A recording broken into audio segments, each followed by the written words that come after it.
As folks, welcome to another episode of 4x4 Viewfinder. I'm Adrian Silg, and this is Jandre Silg. Welcome to a video series that we'll be conducting over the next couple of weeks, showing individual parts of how to service your vehicle. There's a number of things that I'm going to be doing, and I'm guilty of making a how to service your vehicle video that's way too long. Everything is in there, but it's way too long, and the reason why I've broken them up into individual parts is because that, for instance, you might know how to change your oil filter, but you don't know how to change your fuel filter. You don't want to sit through a 30-minute video to find out just how to do your fuel filter. So I've broken them up, and then you can cherry pick exactly which ones are the ones you need to know information about. And that's the goal of the series. So tune in every Friday at 6 o'clock. I'll be releasing a video. I'll be adding, as a creator videos, I'll be adding a playlist.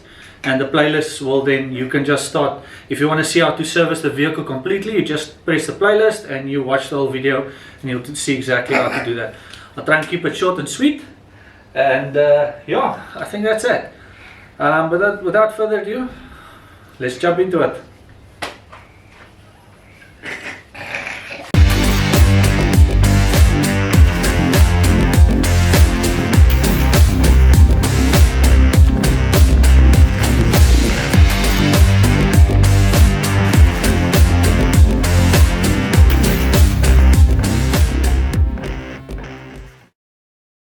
Right folks, so video 1, we're going to be doing an oil change and the oil filter change, right? I've bought Toyota genuine parts. And Willia. And we're going to be cleaning or sorting out the other filter, which is not the genuine Toyota filter, with this one. It's just better to use the original ones if you can. Not to say that the other ones don't work, they work, but I mean, if you want peace of mind, take care of your vehicle properly, get genuine Toyota parts. Then also the oil that we'll be using is a 10W30. It's a one from Toyota. So basically what you can do is you can go to Toyota and tell them you want a service kit. You give them the vehicle's VIN number and you tell them the kilometers on the vehicle, and then they will give you the appropriate service kit for the job, right? Also remember that when you do your oil filter, it will be on the list of things that you should replace, but if for instance it is not, a crush washer for your sump, you need to get that as well. It isn't part of we put it in the box, but it isn't part of the oil filter setup, so just make sure you get that as well, because that needs to be replaced.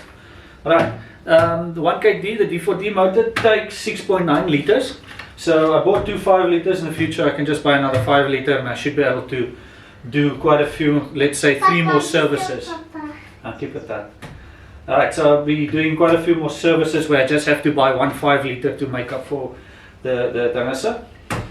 So without further ado, let's get started on the outside with how to prepare before we start doing this.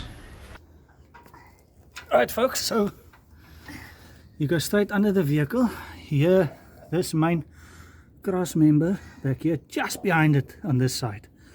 This is where your sump should be. Sorry for the shake and everything. But yeah, I don't know if you can see it. And there the nut should be right there. Alright, so that is a 14mm socket that you need, with a, let's make it a 15 to 20 centimeter extension. Right folks, so first up we're going to be cracking here. I did loosen that beforehand, and we'll be cracking the dipstick as well. Make sure you have your container at the ready. Let me just clear up everything around here. First thing you're going to do is crack this guy.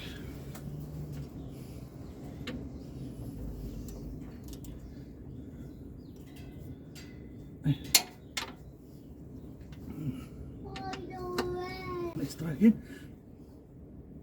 Nice.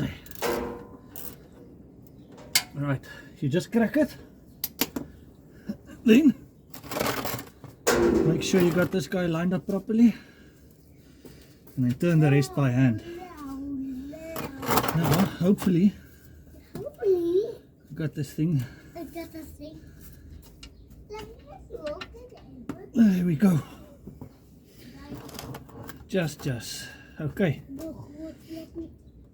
Right, now, you can do this one of two ways. You can do it cold, or you can do it warm.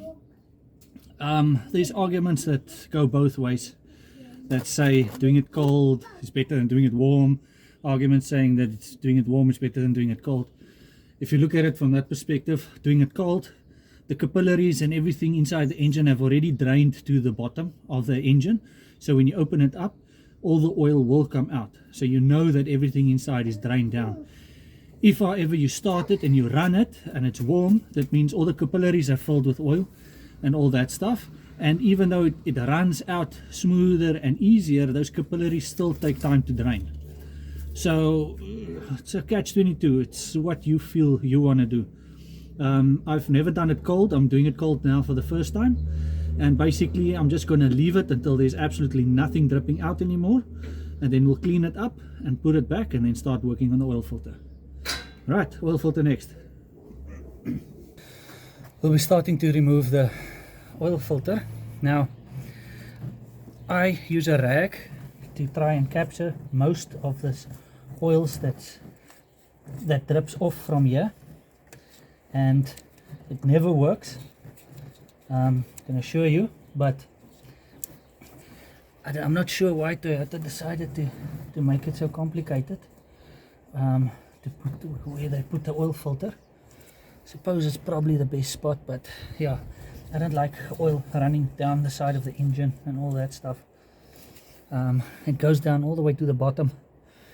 But yeah, right, now we've got this guy. Now, where I make sure that I know it's loosening, so you know, righty tighty, lefty loosey, right? When you turn left, you want it to clamp down. If you turn right, the opposite end, you want it to tighten, right? Now, we'll never tighten the oil filter, but with this tool, you'll tighten it by hand. But yeah, just so you know, right? So there's that. Then add your socket and then make sure that your ratchet is turning the right direction as well. All right, so you open this guy up like that. And then you start the process. Okay, let's just make sure that it's tightened. There we go. Right, so sometimes it just needs a little hand. Right, and easy peasy lemon squeezy.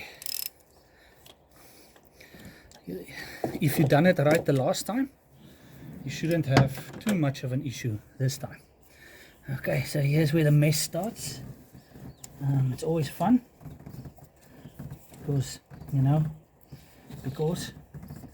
right, the moment this goes open, you want to try and flip it around as quick as possible. But look how beautiful is that now. This is now what a cold oil change does. So from now on, I'll be doing a cold oil change. There's no oil. There's no oil in the oil filter. There's no oil on there. This is perfect. Right, now I want you to see something that you sometimes miss. Inside here, there's supposed to be a gasket. That gasket's not there. Where's the gasket? The gasket is stuck on here. There's the gasket. So please do be mindful of this, because if you're going to try and put a new oil filter over that gasket, it's not going to seal and you're going to have oil spraying everywhere.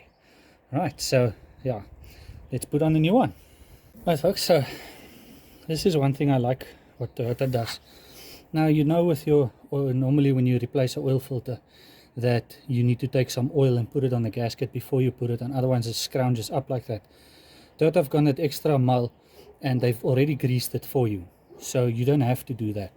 So all you do now is you take an old rag and you clean up the surface area at the bottom, and then you can put it on.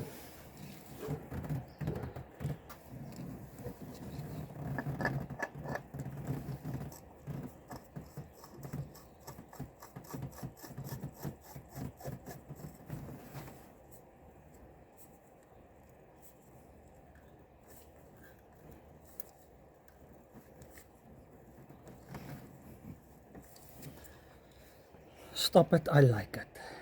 Next up is we'll be doing replacing the sump prop. Right, so here's the new one. It looks like that, original from Toyota. And then there's the old one. Now we're gonna have to try and get this off. There we go. And this is what it looks like that. Alright folks, so next up we're going to be filling up here. Now I'm not showing you the connecting up the sump because that's simple. You put it back in, you clean up around it. On that cross member they say you just wipe off nicely the oil and dirt and all that stuff there, so that if there's a drip and it is engine related, that you know that it's that, and you don't sit and wonder, is it the oil I didn't clean up, or is it the oil of something leaking? You know, it just simplifies that for you. Right, so I'll remove the prop there. Make sure that your dipstick is removed. Right, here we go. So first up, I'm going to take this 5 liter and just throw this all down.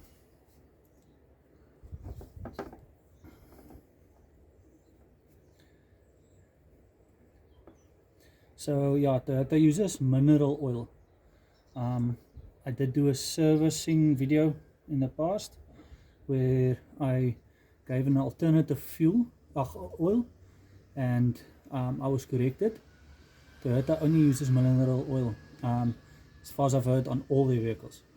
So 10W30 is the one that they use, and yeah, I think you might have a problem trying to get it somewhere else. And also, you know, if the manufacturer approves it, then it's probably the best to put in what the manufacturer wants you to put in.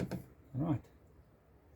And also that story of you, if you've got synthetic oil in, that you can't come back to mineral oil, that is apparently nonsense as well. You can use mineral oil after you've done your thing, so just make sure it's completely cleaned, dried out at the bottom. All the oil is removed throughout the engine, which is another reason why doing a cold service is probably a good idea. So because now, as we've seen, everything is drained out of the engine, everything. So now we're filling it up nice and clean with some good and proper Toyota oil that the engine loves. And yeah, okay, the quantity it takes, 6.9 liters. I'll fill in the rest. Right folks, well, there you have it. Oil filter and oil change done on the vehicle. Before you put your bash plates back, or any of your covers at the bottom of the vehicle, quickly start up the car, let it run for about 3 minutes, you know, just so it heats up slightly, and then check for fresh oil leaks or anything like that, because you've cleaned everything now. When you see oil, you know that something's not tightened properly. Your fuel oil filter and your sump are the two main culprits.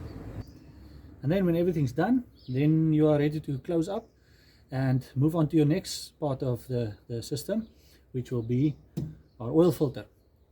So join us again next week for that.